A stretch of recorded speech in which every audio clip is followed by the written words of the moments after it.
Magkapatid nga ba o nagkataon lang? Nakamukha ni Trippings ang batang ito. Baka siya yung isa kong anak na wawala. Sa videong ito mapapanood din natin ang 1v1 ni Trippings at ng kanyang di umano'y kamuka. Isang misteryosong video ang viral ngayon kung saan ang isang babae ay kamukhang kamukha daw di umano ng isang sikat na content creator. Kasi Trippings nga, girl version, or siya to? Grabe. Si Rai ba to?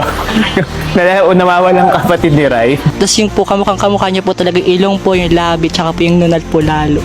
Akala ko nga si Trippings yung una eh. Diba? Akala ko si Trippings ay nagsuot ng uniform at naglagay ng wig, pero hindi pala! Hindi lang content creators ang kinausap namin, pati ang nanay ni Trippings ay tinanong na rin namin tungkol dito. Ako po ang nanay ni Trippings. Malalaman natin kung talaga bang magkamukha silang dalawa. Baka siya yung isa kong anak na wawala actually. Pinampun. Kambal pala talaga sila. Totoo lang. As is pag side view, kamukha siya pero malayo man. Nunal lang naman yata, di ko naman ito kamukha. Mas maganda ako dito pag naging babae ako eh. Nakita mo na ba yung tsura ko pag may wig? Magkapatid ba talaga sila? O nagkataon lang na magkahawig sila? Yan ang aalamin natin sa videong ito. Dahil dyan, bumiyahe na ang aming team para puntahan ang kamukha ni Trippings na viral ngayon sa social media. At matapos ang ilang oras na biyahe, nakarating na nga kami sa probinsya ng Laguna. Dito sa lungsod ng Kalayaan. Sinundo na nga namin ang bata na di umano'y kamukha ni Trippings sa kanilang eskwelahan. At ito ang aming nadatnan. Nalaman pala ng mga taga doon na pupunta kami. Kaya napakaraming sumulubong sa amin na estudyante. At eto na nga sa unang pagkakataon, nagkita na si Trippings at ang kanyang kamukha. So guys, kasama natin ang dalawang Trippings. Ay! So yan dito, nagbabay na ako sa mga estudyante. Hindi kasi ako makakababa. Kasi baka kulain kami sa oras. Magdidilim na kasi. After class kasi namin siya pinuntahan para hindi kami makasagabal sa kanyang pag-aaral. Sino nga ba ang batang ito na kamukha ni Trippings? Ako po si Elaine Marie R. Rectin. Mutya po. Ako po ay taga Kalayaan, Laguna. Nung sinasabi nilang kamukha ko si Trippings nung ako po ay grade 8. Ngayon po ay grade 9 na ako. Nung nakita ko po yung mga comment nila, nagulat po ako. Tapos akala ko po kasi nung una, hindi po legit na account niya yon. Tapos nung tinanong ko po, sayang-saya po ako kasi po napansin ako po ng isang sikat. Tawag po nila sa akin ni Trippings na po. Hindi na po yung pangalan ko. Ano naman kaya ang say ng kanyang magulang tungkol dito? Tuwa. Natuwa po. Masayang-masaya. Masaya kami. Nung una po, parang nininervyos din kami. Hindi kami makapaniwala. Bakit yung anak ko nakaroon ng kamukha? Ayun po. Ini-expect namin na ganun. Ayun po, nung makausap na nga siya, ayun. Di siyempre po parang natuwa kami, excited. Katulad dito, nakita na namin sa personal, tuwan-tuwa naman kami. Masaya po na kinakaba kasi first time lang pong may pumunta ditong sikat na content creator. Medyo magkamukha po sa nunal. Paras na paras pang pagkakalagay. Simple lang ang buhay ni Elaine o Mutya o aka Yorcha dito sa probinsya. Pero kahit nasa murang edad, alam nyo ba na batak pala siyang mag-ML? Siya ay may 77 stars at 1,000 matches sa Kagura. Galing po kasi talaga magkagura si Ellie. Bago nga maganap ang kanilang 1v1, ay nagkaroon muna sila ng kulitan at hindi lang pala sila magkamuka. Parehas din malakas ang kanilang trip. Ako si Rai, pero mas kilala niyo ako sa pangalang Trippings. Hindi ako yun. Sa kaboy, ako si Trippings. Ako yun. Ako si Trippings. Ako yun. Loko pala to, ako si Trippings. Guys, Ako yun AI lang to. Yung comment nila Trippings. Ako yun. Blurred yung isang sinabi niya. Ako nga yun. Actually, gulat. Kasi sabi ko sa sarili ko, kamukha ko ba talaga to? Lagi ko nakikita sarili ko sa salamin. Piling ko ang kamukha ko si James Reid eh. Tapos sasabihin nila kamukha ko siya. Nung nakita ko siya sa personal, naisip ko, hindi. Nunal lang. Mali pa ng pagkakalagay, naka-mirror kasing sa sa mga sayaw, sa mga cellphone, naka-front cam, so nalagay dito yung nunal niya. Ay hindi, dito rin pala nunal ko. Next. Nagulat din kasi, ba't naman kasi ito pa? Oh, hindi mo pwede laitin yung mukha ko kasi magkamukha tayo. Kaya nga di ako naniniwala na kamukha ko to pag naging babae ako kasi pag nagiging babae ako mas maganda ako. Di hamak. Ito ang MOBB Ka-Look-alike. Dito bibisitahin natin ang mga kamuka ng mga MOBB personalities dito sa Pilipinas. Siyempre, ang kasama natin dyan ay ang Shyrax Perfume. At isama mo na rin ang Shyrax Finger Sleeves. 1v1 ni Trippings at ni Trippings. Simulan na natin! Yo! Boss Iloy nga pala at ngayon, welcome sa ating MLBB Ka-Look-alike fun match featuring Trippings and you... Trippings? Yurcha pala! At ang kanilang ginagamit ngayon sa unang match ay Kagura at naku po! Trippings, kailangan mag-ingat kasi malapit na siya mabigyan ng discount ni Trippings din. Trippings, umbrella flea at buhay pa siya. Yurcha, sobrang agresibo sa ating unang laban pero nako, Trippings bumabawi rin.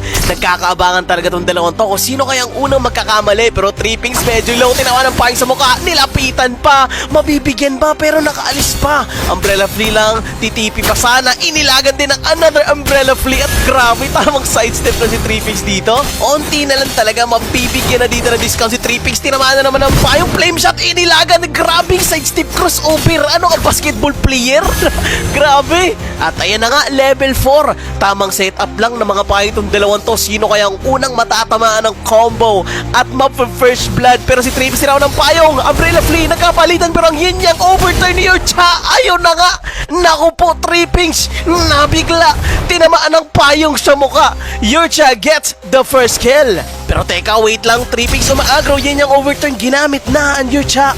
Ultimate is still available, pinato na ang payong, pero naku, umbrella flea, nagkatagusan ng dalawa, di nagkakitaan at napatawa na lang sila sa nangyayari doon. Pero Trippings, oy, tamang ilag at goods pa rin ang dalawang to. Trippings, tamang botolan ng payong, Trippings na long hair, may pagsagot rin, pero ang yin yang overturn ni Trippings na short hair, di kumonekta. Medyo low na si Yurcha at naku po, kamunti ka na mabigyan ng discount, kaso mahirap talaga magkabigay itong dalawang to, magkamukha eh, no? Angat na angat ang minion wave dito ni Yurcha kaya magkakaroon siya ng opening na pressure pero nako, Trippings, siya ang nagbato ng yin yang overturn na unahan at nako, ayun na nga yung payong sa mukha. Tumalpak, lumagapak at pagsak 2-0 in favors kay Trippings na long hairs. Trippings, napapakwestiyon na lang sa mga pangyayari eh, no? Pero wala talaga yung multiverse to. Ganito si Trippings pag naging Kaguramin. Pero nako, Trippings, tamang pag-araro lamang siya naman ang umaagro. Tamang bato ng payong, yun yung overturn. Pero naiwasan ng umbrella flea ni Yurcha. Medyo low na si Yurcha. Nako, pinawian din. Naging yung overturn. Low na dito si Trippings. Tamang takbo lang payong. Nako, yung flame shot. Ayun, pakak na 3-0. Di kayong itama. Diretso na agad tayo sa game number 2. At naku po, Lapu-Lapu versus Lapu-Lapu. Nakakalamang talaga dito si Trippings kasi nako, main hero niya to eh.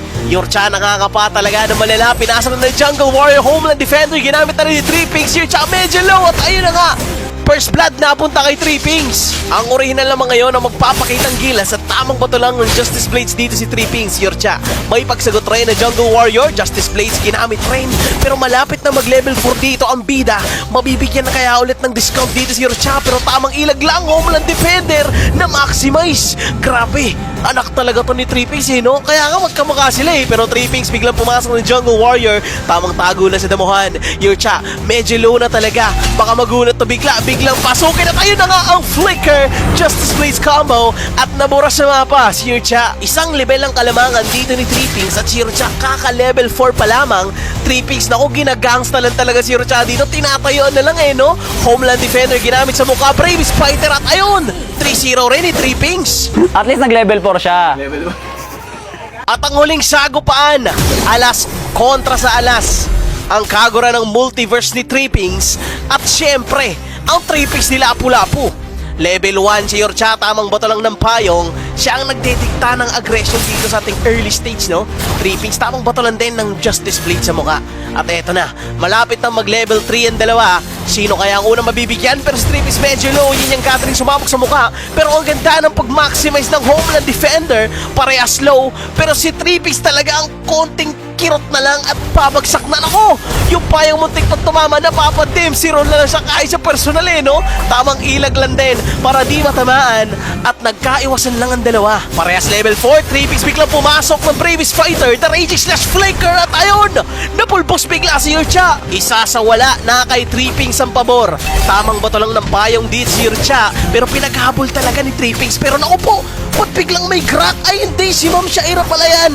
May emotional support na dito si Yurcha. Yan yung overturn di kumonekta. 3 pings ang ganda ng pag-maximize ng Homeland Defender pero natulak ng flame shot. Buhay pa rin ang dalawa. HP wise na kay Yurcha ang kalamangan. 3 pings biglang nag-Brave Spider at nako, napapos na parang naglog at binato ng payang dito ni Yurcha kaso di kumonekta. Homeland Defender na gamit na Raging Slash.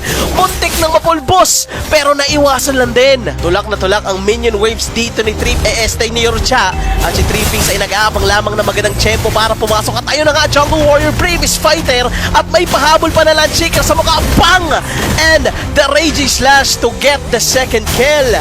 Grabe ba? Matatapos na kaya ni Trippings sa laban ng to? Biglang ng Previous Fighter last ay naglog!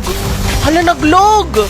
Di kumonekta ang Landshaker at napatawa na lang sa nangyari. Pero nako, yun yung overturn. Pinaliktad ni Estay Yurcha with that combination at napa-close your eyes nilang si Trippings doon. Mukhang comebackable pa tong laro na to. 2v1 no? Nagkaroon ng Grax si Yurcha. Si Ma'am Shaira pala, may coach pala, no? Pero Trippings, Brave Spider, Landshaker, and the Raging Slash!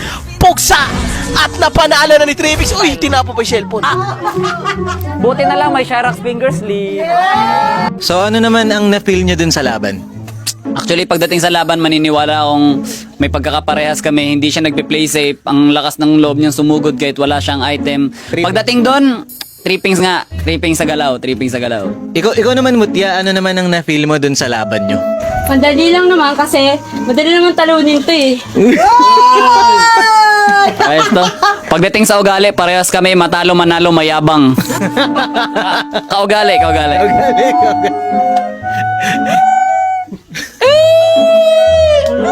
Akala ko nga, ba't ganun?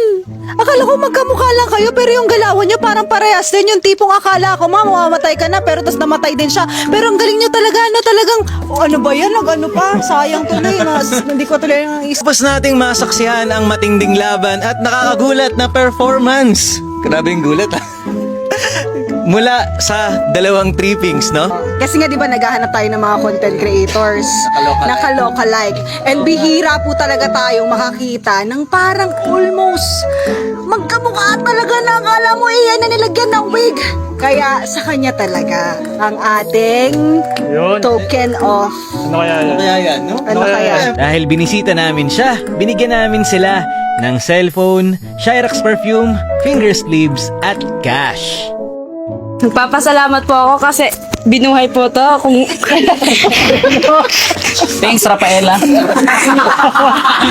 Kasi kung hindi po siya binuhay, baka wala po akong kamuka at hindi po ako makikita nila Ate Shai at papupuntahan dito.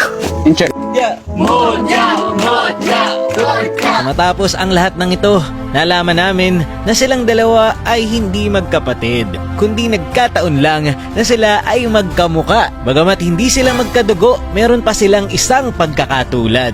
At ito ay ang pagiging mabuting anak. Siya po ay mabait, maunawain po, bukod tangi po medyo may may talino. Siya isang dakilang mabuting anak actually. Ayoko umiyak.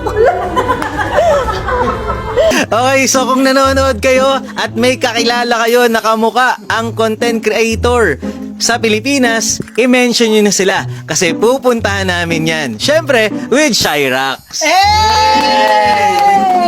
Tanong ko lang, guys, magkamukha ba sila? Nagtatapos ang first episode ng MOBB Ka-Look Alike. Nakipag-picture taking din nga pala kami sa mga bata dito. Sobrang nag-enjoy kami. Yun lamang for this video. Maraming salamat sa panonood and to God be the glory.